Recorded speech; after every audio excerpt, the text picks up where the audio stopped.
Assalamualaikum warahmatullahi wabarakatuh.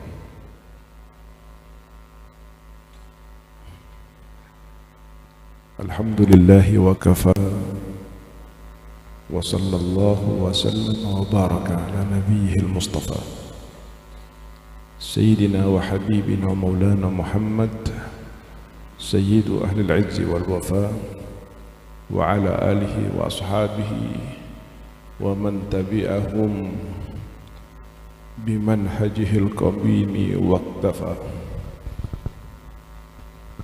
Amma ba'du, yang sangat saya hormati para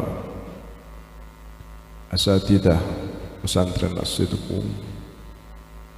yang sangat saya hormati para wali santri dari santri-santri As-Sidq, yang saya cintai dan senantiasa saya doakan seluruh dan segenap santri serta pengurus pesantren As-Sidq Lidirasatil Islamiyah. Bersyukur kepada Allah Subhanahu wa Ta'ala atas taufik dan hidayahnya, terutama taufik dan hidayah terkait dengan pesantren yang sama-sama kita cintai ini. Tanpa terasa hampir 13 tahun berdirinya pesantren ini dengan segala cerita suka dan dukanya. Namun wa idza azamta fatawakkal 'ala Allah. Jika seandainya kamu sudah bertekad, maka jalanlah dengan bertawakal kepada Allah. Dan walaupun bukan pesantren lama, juga bukan pesantren sepuh yang menjamin keberkahan yang berlimpah, tetapi kami tidak mendirikan pesantren ini terkecuali atas dasar perintah dan isyarah dari guru kami yang sangat kami hormati dan kami yakini kemakrifatannya. Beliau adalah Al-Habib Umar bin Muhammad bin Salim bin Hafidh. Pada tahun 2009 dan kemudian 2012 akhir bulan Desember berdirilah pesantren ini dan dimulai resmi ajaran tahun pesantren ini pada tahun 2013. Mohon doa dan dukungan dari seluruh wali murid dan khususnya para asatidzah agar niat baik kita, amanah dari perintah guru kita bisa terlaksana dengan sebaik-baiknya. Amin ya rabbal alamin. Dan tanpa terasa juga selama 13 tahun ini telah ada 10 kali kelulusan.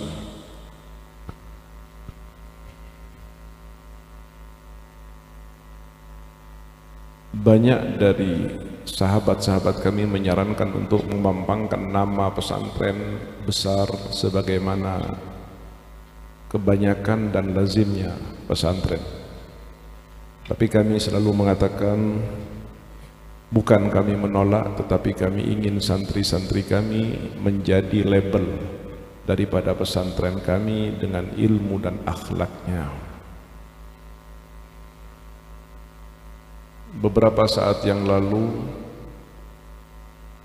pernah tercatat pendaftar pada pesantren ini mencapai 1000 orang lebih, tapi yang diterima kurang dari 100 orang.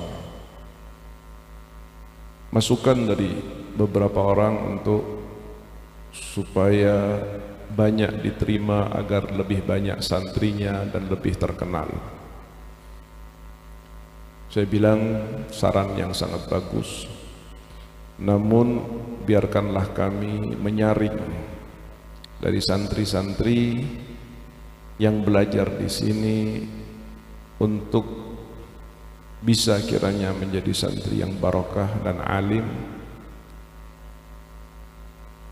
Sedikit tapi bermutu, jauh lebih baik daripada banyak tetapi tidak terkendali. Karena kami sadar betul, saudara-saudara, mendidik itu bukan suatu yang mudah. Mendidik anak orang itu adalah sebuah amanah yang tidak bisa hanya sebuah lembaga pendidikan Islam berpikiran tentang profit oriented dan hanya kemajuan fisik dari bangunan dan formalitas lainnya. Pesantren kami ini berafiliasi tegak lurus kepada Madrasah Hadramut, di mana Madrasah Hadramut didirikan, diadakan dengan segala keterbatasan dan kesederhanaannya, namun mampu menelurkan orang-orang, murid-murid yang bukan hanya intelektualnya baik tetapi batinnya juga wasil, nyampe kepada Allah Subhanahu wa ta'ala. Ada beberapa rujukan pasti yang membuat kami mengambil sikap yang seperti ini. Pertama, ayat yang diturunkan oleh Allah di dalam Al-Quran itu, di samping banyaknya perintah, ada ratusan perintah baik yang wajib maupun yang sunnah di dalam Al-Quran. Namun demikian, pertama kali yang diturunkan perintah dari Allah kepada Nabi Muhammad adalah Iqra, membaca. Membaca bukan sholat, bukan juga puasa, bukan juga disuruh zakat, apalagi haji. Walaupun itu merupakan rukun Islam yang jika orang mampu melakukannya tetapi tidak menunaikannya, maka keislamannya menjadi dipertanyakan. Tetapi kita tahu bahwa sholat itu sendiri, setelah Nabi diangkat menjadi Nabi dan Rasul, baru dilakukan ibadah sholat itu 10 tahun setelah Nabi Muhammad diangkat menjadi Nabi. Selama 10 tahun tidak ada sholat fardu, tidak ada zakat, apalagi shaum Ramadan, apalagi haji. Artinya apa? Disinilah kita dituntut untuk merenung bahwa Allah Subhanahu wa ta'ala memerintahkan nabinya untuk membaca Iqra. Padahal Allah tahu Nabi Muhammad itu Nabiyun Ummi, Nabi yang tidak bisa membaca dan tidak bisa menulis. Tetapi kenapa justru Allah memerintahkan Nabi Muhammad di awal penurunan wahyunya bukan salat, puasa, zakat dan haji tapi baca? Sementara Nabi Muhammad sendiri tidak bisa membaca, beliau adalah ummi. Sehingga ketika Jibril datang kepada Rasulullah di Gua Hira pada usia beliau 40 tahun dengan perintah bacalah, maka Nabi mengatakan, ma ana biqari, saya enggak bisa baca. Wahai anda yang datang kepada saya dan saya tidak tahu siapa anda, lalu anda memerintahkan saya untuk membaca, ketahuilah ma ana biqari, saya tidak bisa baca. Di dalam hadis Bukhari, Sahihul Bukhari, di bab Bad'u Nuzulil Wahyi disebutkan itu, bahwa kemudian dipeluk oleh orang tersebut yang menyuruh membaca dengan pelukan yang sangat erat, lalu dilepas. Kemudian disuruh lagi membaca Iqra, Nabi tetap pada pendiriannya, ma ana biqari, saya nggak bisa baca. Dipeluk lagi dengan pelukan yang sangat erat sampai Nabi hampir kehabisan nafas fi ba'di syuruhil hadith. Akhirnya dilepas dan Nabi disuruh lagi untuk membaca Iqra. Nabi tetap mengatakan ma'ana biqari. Artinya saudara, bahwa Allah Subhanahu wa ta'ala maha tahu Nabi Muhammad tidak bisa membaca. Jibril mungkin sudah juga dikasih tahu bahwa Muhammad itu tidak bisa membaca. Tetapi kenapa justru wahyu pertama yang diturunkan kepada Nabi Muhammad sampai 3 kali, kalau saya pikir ini adalah paksaan kepada Nabi, suruh baca. Karena pada saat itu Nabi memiliki pemahaman tentang membaca itu sama seperti adanya manusia zaman sekarang ini, yang dia bisa membaca, yang dia bisa menjelaskan, yang dia bisa berceramah, yang dia bisa memberikan tausiah, itu dianggap orang yang hebat dan alim. Padahal terkadang yang seperti itu tidak ada nilainya di sisi Allah Subhanahu wa ta'ala. Di mana letak kesalahannya? Konsep membaca. Ketika Rasul dikatakan oleh Allah Iqra pertama, Iqra kedua, Iqra ketiga, sementara Rasul tidak bisa membaca, maka Allah Subhanahu wa ta'ala seakan-akan ingin mencari perhatian Nabi tentang membaca ini, Iqra. Dan di dalam Quran itu yatakarrar, berulang. Ketika Allah ingin menyebutkan tentang sesuatu yang sangat penting, Allah Subhanahu wa ta'ala biasanya yukarrir, mengulang-ulang satu kalimat, 2 kalimat, agar orang yang dituruni wahyu dan umat Nabi Muhammad mengambil perhatian penuh. Seperti Allah mengatakan dalam Quran Al-Qari'ah. Sebetulnya sekali saja cukup, tapi kenapa Mal-Qari'ah? Lalu ditambah dengan wama adraka mal qari'ah sampai 3 kali. Allah ingin menyampaikan bahwa al-qari'ah ini penting sekali, dan tidak bisa manusia bermain-main dengan hari kiamat, karena siapa yang bermain-main dengan hari kiamat saat kehidupannya di dunia, maka dia akan menangis dan menyesal dan menderita pada saat kiamat itu sudah berada di hadapan matanya. Seperti halnya Iqra, Allah mengatakan Iqra, Iqra, Iqra lewat malaikat Jibril. Nabi mengatakan ma'ana biqari, ma'ana biqari, ma'ana biqari. Apa maksud Iqra ini? Baru kemudian Allah Subhanahu wa ta'ala melanjutkan, wahai Muhammad, cara membacamu selama ini dan orang-orang yang ada di sekitarmu dan mereka yang akan hidup sampai akhir zaman harus dirubah. Iqra akan menyebabkan orang itu menjadi alim, menjadi pintar. Tetapi belum tentu orang yang alim itu bisa memperbaiki orang lain dan bisa selamat hubungannya sampai di hadapan Allah Subhanahu wa ta'ala. Bukankah kita pernah membaca beberapa hadis yang menerangkan bahwa pertama kali orang masuk ke dalam neraka itu sebelum orang penyembah patung, kafir, musyrik masuk ke neraka adalah orang alim.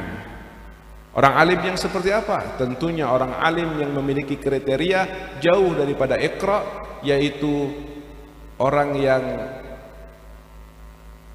mendapatkan ilmu tapi tidak ada manfaat dari keilmuannya.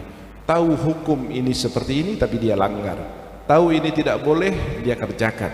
Tahu ini wajib, dia tinggalkan. Maka dalam hal ini Nabi Muhammad mengatakan, man izdada ilman walam yazdad hudan lam yazdad minallahi illa bu'dah. Siapa bertambah ilmunya tapi tidak bertambah hidayah, taufik dan kesolehannya, maka dia tidak akan bertambah dari Allah kecuali tambah jauh. Yang kedua, di dalam syarah Alfiyatuz Zubat Ibn Ruslan dikatakan, wa alimun bi'ilmihi lam ya'malan mu'adzabun min qabli ubadil wathan. Walaupun wa kullu man bi ghairi ilmin ya'malu wa amaluhu mardudatun la tuqbalu. Tetapi yang terpenting adalah siapa orang yang punya ilmu tetapi dia dengan ilmunya mempermainkan agama, menggampangkan agama, meninggalkan yang wajib, melanggar yang dilarang oleh Allah Subhanahu wa taala, maka dia akan dimasukkan oleh Allah Subhanahu wa taala ke neraka sebelum para penyembah patung memasukinya. Wal iyadzu billahi taala min dzalik. Maka kemudian Allah Subhanahu wa taala mengajarkan cara membaca kepada Nabi Muhammad. Dengan cara membaca ini, orang tidak perlu kenal huruf. Orang buta huruf pun bisa membaca. Orang tidak tahu bahasa atau aksara satu negeri pun dia akan bisa membacanya. Apa itu? Iqra bismi rabbik. Bacalah dengan nama Tuhanmu, bacalah dengan hatimu, bacalah dengan keimanan yang ada di dalam dadamu, bacalah dengan kepercayaanmu kepada Allah, bacalah dengan keyakinanmu kepada Allah, bacalah dengan kecintaanmu kepada Allah, Rasul dan agama ini. Maka orang yang mampu membaca dengan batinnya, dengan hatinya, dengan basirahnya, dia tidak membutuhkan lagi aksara, huruf, angka untuk menjadikannya orang yang dianggap alim di sisi Allah Subhanahu wa ta'ala. Hadirin yang dirahmati oleh Allah, seringkali kita melihat fenomena di negeri kita ini, di Indonesia, adanya carut marutnya permasalahan, pemerkosaan terhadap dalil-dalil dan tujuan agama, bejatnya orang-orang yang dari mulutnya setiap hari keluar hadis, Quran dan ilmu-ilmu agama. Kenapa ini terjadi semua? Karena mereka tidak mampu untuk menyerap makna daripada Iqra bismi rabbikal ladzi khalaq. Jika Anda pergi ke penjara, Anda tanyakan orang-orang yang melakukan tindakan pelanggaran daripada KUHP dan seterusnya, Anda akan tahu bahwa mereka semuanya tahu. Kenapa mencuri? Kenapa Anda di penjara? Saya mencuri. Tahukah hukumnya mencuri itu haram? Tahu, pasti tahu. Pemerkosa, narkoba, koruptor, pembunuh, penganiaya, semuanya tahu bahwa hukumnya itu tidak boleh. Tetapi karena tidak memiliki kemampuan batinnya untuk membaca sesuatu dalam kehidupan ini, maka apa yang menjadi pengetahuannya tidak mampu menjadikan dia orang yang mengamalkan atau meninggalkan apa yang seharusnya dilakukan. Sehingga Nabi Muhammad SAW dalam mengaplikasikan Iqra bismi rabbikal ladzi khalaq ini membutuhkan waktu yang sangat lama. Lamanya waktu aplikasi antara syahadat la ilaha illallah Muhammad Rasulullah dalam baiatnya kepada Nabi Muhammad dengan diperintahkan mereka sholat, zakat, puasa, haji, itu butuh waktu seperti waktu daripada wisuda pesantren ini, yaitu 10 tahun. Anda tahu Sayyidina Abu Bakar, Umar, Uthman, Ali, Bilal, Abi Dzar, itu orang yang telah masuk Islam, tetapi mereka selama 10 tahun setelah berbaiat kepada Nabi nggak ada yang sholat 5 waktu, nggak ada yang puasa Ramadan. Allah sengaja, Allah menginginkan bahwa umat Islam setelah yakin kepada Allah Subhanahu wa ta'ala baru dia melaksanakan ibadah. Agar apa? Agar ibadahnya betul-betul berkualitas. Anda lihat sejarah bagaimana Rasul sallallahu alaihi wasallam mendidik murid-muridnya, santri-santrinya dan sahabat-sahabatnya selama 10 tahun. Dididik dengan apa? Tidak lain hanya dengan 2 hal. Pertama, keyakinan kepada Allah, dan yang kedua, kecintaan kepada Allah dan Nabi Muhammad SAW. Begitu sahabat-sahabat Nabi dididik dengan didikan seperti ini, imannya sudah kuat kepada Allah, cintanya sudah total kepada Rasulullah SAW, maka jangankan hanya untuk meninggalkan yang haram atau mengerjakan sholat 5 waktu. Apa kata Sayyidina Bilal bin Rabah ketika melihat kecemasan Rasulullah untuk menyuruh mereka berperang di jalan Allah yang resikonya adalah kehilangan nyawa, istrinya menjadi janda, anaknya menjadi yatim dan seterusnya. Apa kata Sayyidina Bilal? Ya Rasulullah, lasna kabani Israel, kami bukan seperti Bani Israel yang berkata kepada nabinya, Nabi Musa, idhab anta wa rabbuka faqatila inna hahuna qa'idun. Kamu mau ngajak kita perang wahai Musa, kamu dan Tuhanmu perang sendiri, kami di sini nggak ikut.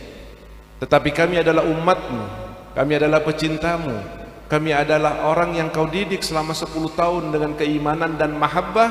Maka saat ini kami katakan, ya Rasulullah, murna bil qital, suruh kami berperang, suruh kami kehilangan nyawa, suruh kami jadikan anak-anak dan istri kami sebagai yatim dan janda, suruh, nggak apa-apa. Kami bukan seperti Bani Israel. Kami akan berkata kepada anda ya Rasulullah, idhab anta wa rabbuka faqatila inna ma'akuma minal muqatilin. Suruh kami berperang, kami akan berkata, ayo ya Rasul, anda mau perang bareng dengan Allah, kami di belakang anda. Bahkan Sayyidina Bilal kemudian mengatakan apa?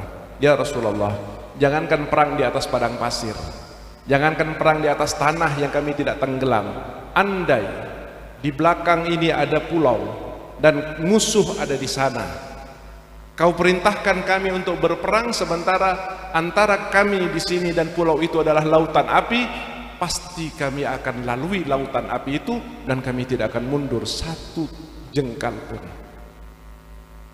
Kalau sudah seperti ini kondisinya, saudara yang dirahmati oleh Allah, apalagi cuman sholat 5 waktu, apalagi cuman menghindari yang haram, apalagi cuman ghaddul basar dari sesuatu yang diharamkan oleh Allah, apalagi untuk meninggalkan kesenangan-kesenangan duniawi, sampai kepada nyawa yang harus hilang dengan menempuh dan menyeberangi lautan api, mereka tidak berpikir 2 kali ketika itu merupakan perintahnya Allah dan keinginan dari Rasulullah sallallahu alaihi wasallam. Ini pentingnya penanaman iman dan mahabbah kepada Rasulullah sallallahu alaihi wasallam. Dan dengan berangkat dari hal tersebut, pesantren kami ingin menanamkan kepada santri-santrinya keyakinan kepada Allah dan kecintaan kepada Rasulullah, walaupun jika harus dengan itu santri menjadi tidak berhasil dalam pendidikan, kami tidak peduli. Walaupun keberkahan alhamdulillah dalam beberapa bulan kemarin, tingkat Jawa Barat dari mulai pembacaan kitab, bahsul masail, fakul ibarah, pesantren As-Sidqu menyabet juara 1 dan juara 2 seluruh provinsi Jawa Barat, alhamdulillah.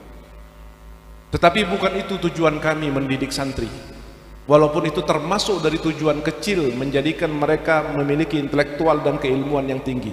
Tapi tujuan kami yang utama adalah menyambungkan batinnya dengan Allah subhanahu wa ta'ala, menjadikan orang yang mampu mengikra dengan nama Tuhannya, dengan keimanannya, menjadikan mereka orang yang mampu ketika ada sesuatu yang menjadi perintah dari Allah dan Rasulnya, mereka dengan dada yang terbusung mengatakan sami'na wa ata'na. Itu tujuan kami daripada mendirikan pesantren ini, dan itulah prinsip dasar daripada Madrasah Hadramut yang kemudian di pesantren ini kami aplikasikan keilmuannya. Oleh karena itu, sebentar lagi anak-anak kami akan kembali kepada orang tua keduanya, karena orang tua pertamanya adalah pesantren dan orang yang mendidik jiwanya untuk sampai kepada Allah subhanahu wa ta'ala. Sebentar lagi mereka liburan dan akan kembali. Tolong, Rasulullah Muhammad SAW mendidik sahabatnya, dan dia seorang nabi, seorang yang diutus langsung oleh Allah, butuh waktu 10 tahun untuk menjadikan hati iman mahabbah mereka settle. Sementara kami bukan Nabi Rasulullah, kami adalah orang yang tidak maksum, kami adalah para pendidik yang penuh kekurangan, kami juga diantara salah-salah mendidikan kami mungkin melakukan dosa. Artinya kualitas kami dengan kualitas Nabi Muhammad dalam mendidik sangat jauh sekali. Namun demikian kami berbesar hati dan berharap rahmat dan ridha Allah. Mudah-mudahan apa yang kami kerjakan di pesantren ini tersambungkan dengan pendidikan Nabi Muhammad kepada para sahabat-sahabatnya, sehingga dengan sadar bahwa kami bukan Rasulullah, kami tidak dituruni wahyu oleh Allah, kami tidak berjumpa dengan malaikat Jibril, kami penuh dengan dosa, maka jika Rasulullah membutuhkan waktu untuk meyakinkan sahabatnya agar beramal soleh, beriman dan beramal soleh dalam waktu 10 tahun pendidikan, maka mungkin kami butuh waktu 100 tahun. Namun dengan berat hati Di saat-saat seperti ini kami izinkan mereka pulang, karena tradisi pesantren liburan di bulan Ramadan itu bukan untuk pulang bertemu dengan keluarga, melepaskan rindu, mengkodok kenikmatan yang tidak didapati di pesantren, bukan. Pernah terungkap dari beberapa pertemuan di antara Kiai Hasyim Asy'ari dan beberapa ulama-ulama menyepakati untuk diliburkan bulan Ramadan itu agar santri pertama bisa mengamalkan ilmunya, bisa menunjukkan kepada orang tuanya, nih saya sudah setahun di pesantren, ini loh hasil saya di pesantren. Sekaligus ini nasihat juga untuk para santri, bahwa kalian pulang ini bukan untuk kemudian membebaskan diri dari aturan-aturan kebaikan yang telah diterapkan kepada kalian di pesantren, tetapi kalian pulang untuk mengamalkan apa yang telah kalian amalkan di pesantren, dari mulai salat tahajud dan qiyamul lail sampai jam 10:30 kalian harus selesai dari kegiatan, punya wudu, lalu beranjak ke tempat tidur, menghadap kiblat dengan tangan tasbih di tangan dan hati yang berzikir kepada Allah, sampai terlelap dalam keadaan dalam kondisi berzikir kepada Allah atau bersolawat kepada Nabi. Maka tidurnya orang yang seperti ini akan menjadi tidurnya orang yang diberi pahala oleh Allah Subhanahu wa taala.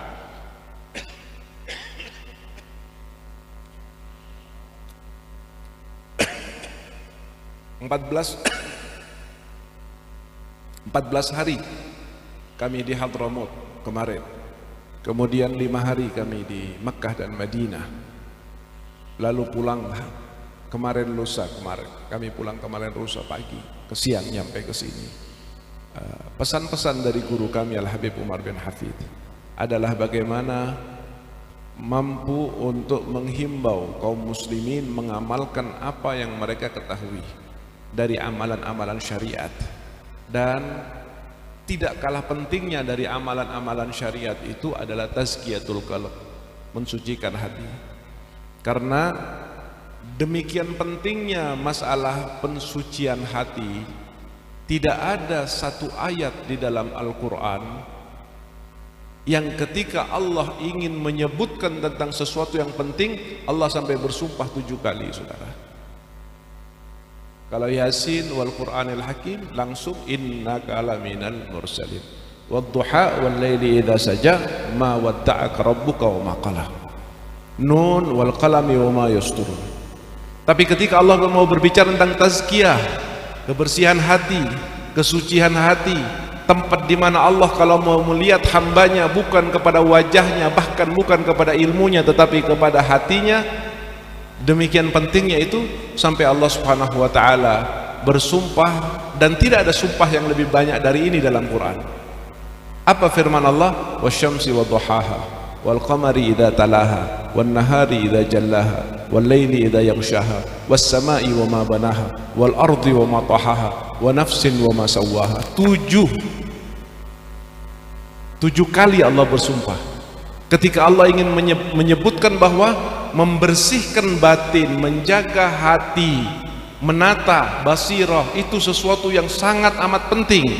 Setelah 7 kali Allah bersumpah, baru Allah mengatakan qad aflaha man zakkaha wa qad khaba man dassaha. Akthar aqsam fil Quran lamma yuridul Maula Subhanahu wa taala ayyudzakiral insana bi tasfiyati qalbihi. Dan ketika Nabi Allah Ibrahim menceritakan bagaimana ketika orang-orang itu ada di hadapan Allah, saya dan kalian semuanya akan ada di hadapan Allah. Dan apa hal penting yang ketika kita berada di hadapan Allah? Nabi Allah Ibrahim alaihi salam mengatakan, yauma la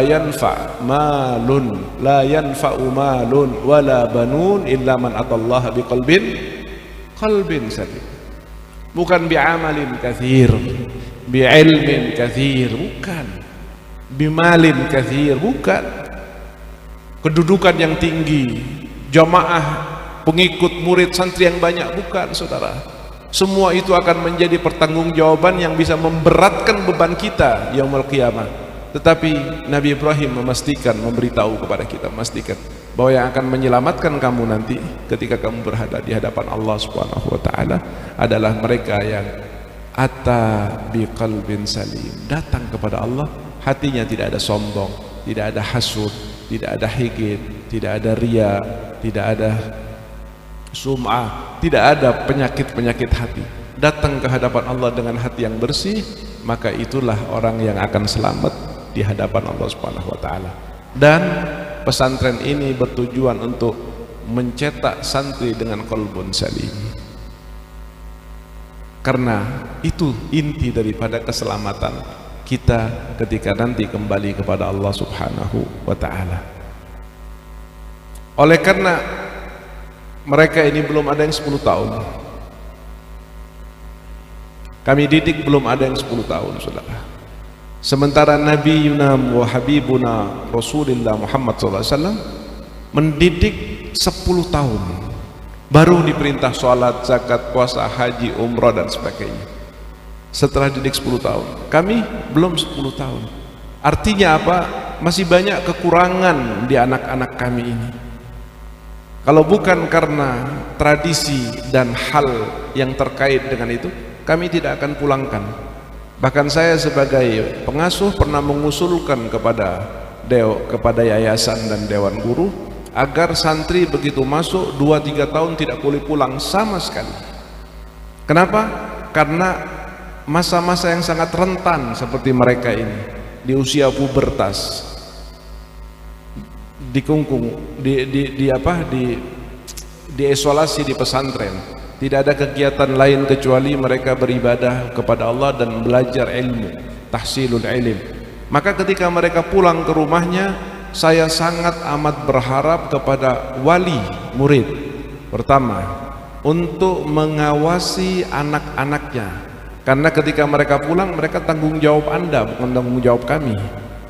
Dan kami sampai menulis beberapa pesan wasiat.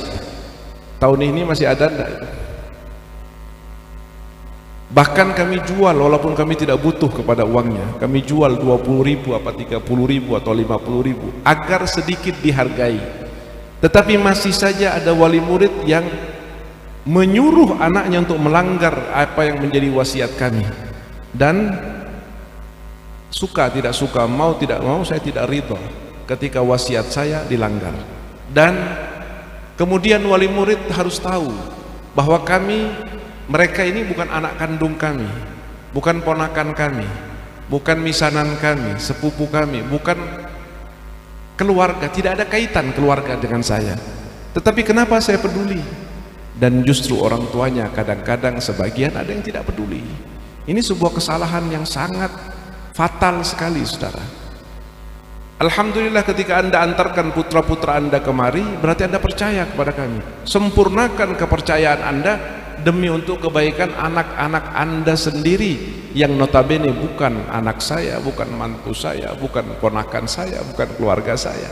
Saya hanya mengambil mereka sebagai amanah untuk menjadikan mereka orang-orang yang berdiri tegak dengan syariat Nabi Muhammad SAW, dan kemudian dengan ilmu mereka yang kami ajari, kami mendapat pahala amal jariah. Itu saja harapan kami. Kalau terkait dengan hal-hal lainnya, Saudara, hanya Allah yang tahu apa yang menjadi problem daripada pesantren ini. Tidak etis untuk kami buka berapa tunggakannya para santri totalnya, berapa kekurangan setiap bulannya dan sebagainya. Biarlah itu menjadi amal jariah buat kami. Yang penting saya menginginkan santri-santri saya betul-betul sadar bahwa dia adalah orang yang di pundaknya ada harapan Nabi Muhammad SAW. Bukan kemudian ketika pulang mereka merasa bebas karena tidak ada ustadz, tidak ada mentor, tidak ada muraqib, tidak ada absen, sehingga bebas berbuat semaunya. Saya tidak ridha itu. Pelanggaran yang disengaja oleh santri saya pada saat ada di rumah, itu akan mencabut ridhonya saya kepada mereka. Dan ridho seorang guru itu amat penting untuk menentukan wusul sampainya batin mereka kepada Allah Subhanahu wa taala. Jika bapak dan ibu menginginkan anak-anak bapak dan ibu menjadi orang yang barokah dan manfaat, perhatikan apa yang menjadi pesan dan wasiat daripada gurunya, lalu bantu mereka untuk melakukan apa yang sudah diwasiatkan oleh gurunya, agar mereka bermanfaat. Dan subhanallah, beberapa kejadian, beberapa kasus yang dengan sengaja, misalnya santri tidak diizinkan pakai celana selama ada di mondok di pesantren Asyidku. Selama menjadi santri pesantren tidak diizinkan pakai celana, tidak diizinkan pakai handphone, memegang handphone, tidak diizinkan untuk ke mall, tidak diizinkan untuk kembali ke teman-teman lamanya. Apa tujuannya? Tujuannya untuk menjaga proses pemurnian yang sedang kami jalankan, yang sedang kami berikan kepada santri-santri kami. Tapi sebagian wali murid ada yang malah memaksa anaknya untuk pakai celana, memaksa anaknya untuk jalan ke mall. Padahal anaknya sudah bilang, nggak boleh ibu, nggak boleh bapak sama Habib, nggak apa-apa, sekali-sekali mumpung kamu masih di rumah. Apa yang terjadi saudara? Orang-orang yang seperti ini tidak bertahan 2-3 tahun lagi, dia akan keluar dari pesantren. Dan dia taklim tidak, kerja tidak, akhirnya menjadi beban buat keluarganya. Kenapa? Saya yakin karena Allah telah mencabut keberkahan dan manfaat daripada santri-santri tersebut. Oleh karena itu, demi kepentingan Anda semuanya, demi keberkahan anak-anak Anda, demi kemanfaatan dan harapan Nabi Muhammad yang ada di pundaknya agar bisa terlaksana dengan baik, apa yang menjadi wasiat pesan daripada pesantren, terutama daripada para guru-guru, tolong dilaksanakan, dijaga dengan sebaik-baiknya. Tapi kalau dilanggarkan, Habib tidak tahu. Betul, saya tidak tahu, tapi Allah Maha tahu. Karena mereka belajar di sini bukan mengambil berkah dari saya, bukan mengambil manfaat dari saya. Mereka belajar di sini untuk dijembatani, mengunduh berkah dan manfaat dari Allah Subhanahu wa taala. Tetapi pintunya adalah pesantren ini, pintunya adalah guru-guru mereka di pesantren ini. Ketika pintunya tertutup, maka Anda jangan berharap Anda akan sampai kepada mutiara yang ada di dalam rumah tersebut. Namun saya yakin bahwa wali murid yang hadir maupun yang tidak hadir akan bekerja sama dengan baik dengan pesantren, khususnya terkait putra-putri mereka yang dipulangkan untuk menyelesaikan masa liburan yang telah diberikan oleh pesantren.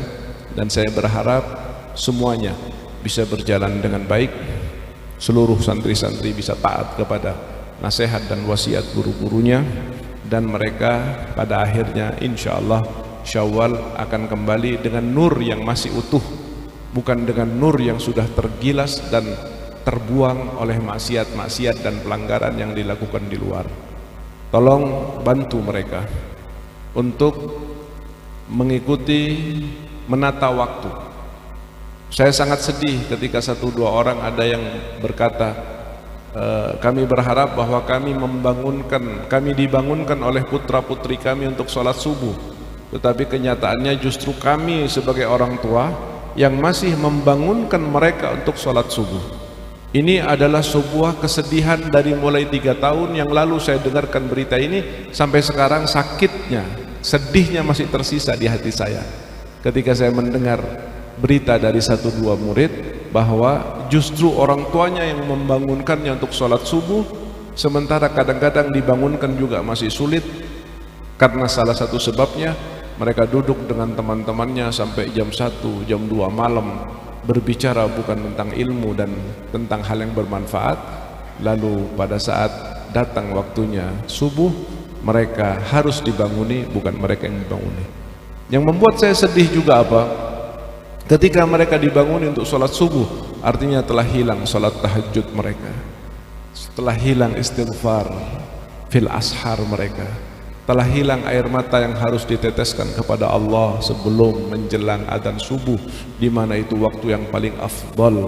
Dan tertulis di pintu itu, di foto itu tertulis, saya sengaja taruh di tengah-tengah itu, abah saya mengatakan tidak pantas seorang santri mengaku santri kalau dia tidak punya bagian yang istiqamah dari qiyamul lail, dari tahajud, dari qiraatul Quran, dan daripada nangis kepada Allah Subhanahu wa taala untuk dirinya, keluarganya, dan untuk umat agar diperbaiki oleh Allah Subhanahu wa taala.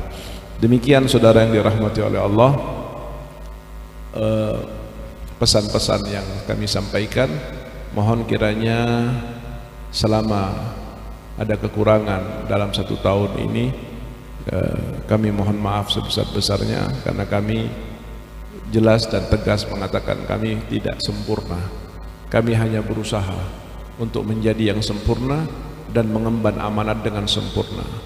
Tetapi jika ada kekurangan dan kesalahan, kami adalah manusia yang kadang-kadang bisa baik, kadang-kadang juga bisa tidak baik, karena identik dengan sifat kemanusiaan kita. Dan kepada seluruh santri, sekali lagi, kepada seluruh santri, tolong dengarkan pembicaraan saya, jangan bicara sendiri. Kepada seluruh santri, jika kalian mengharap ridho saya sebagai guru kalian dan ridho guru-guru kalian yang lain, jangan ada pelanggaran di rumah terkait dengan maksiat kepada Allah Subhanahu wa taala, dan terkait dengan meninggalkan apa yang menjadi kebiasaan kalian, terutama setengah jam membaca azkar qabla al-fajr seperti yang kalian biasa lakukan selama berada di dalam pesantren. Saya berdoa kepada Allah, mudah-mudahan kalian dijaga oleh Allah, mudah-mudahan orang tua kalian dipanjangkan usianya oleh Allah, dimudahkan rezekinya, dan kalian akan kembali pada saatnya tanpa terlambat, tanpa alasan yang dibuat-buat. Apakah itu H+7, tiket mahal dan sebagainya. Saya yakin kalau Anda menghargai ilmu dan menghargai masa depan anak Anda, maka itu akan terjadi seperti halnya Anda menghargai harta, menghargai jabatan. Semuanya akan Anda jalankan tanpa harus beralasan ini masih pesawat penuh, ini dan sebagainya. Dan saudara, mohon diingat satu hal, bahwa kami tidak butuh murid banyak. Seandainya pun harus ada wali murid menarik putranya dari pesantren kami ini, maka walaupun berat, tapi kami buka tangan kami, karena kami hanya menginginkan mereka yang bisa bekerja sama dengan baik untuk tinggal dan belajar di pesantren kami. Mudah-mudahan Allah jaga kita, Allah berkahi kita, Allah mudahkan urusan kita, dan Allah jadikan apa yang kita cita-citakan dari diri kita, dari murid-murid kita, anak-anak kita, Allah kabulkan dengan berkat Nabi Muhammad sallallahu alaihi wasallam wa bi sirri suratil Fatihah.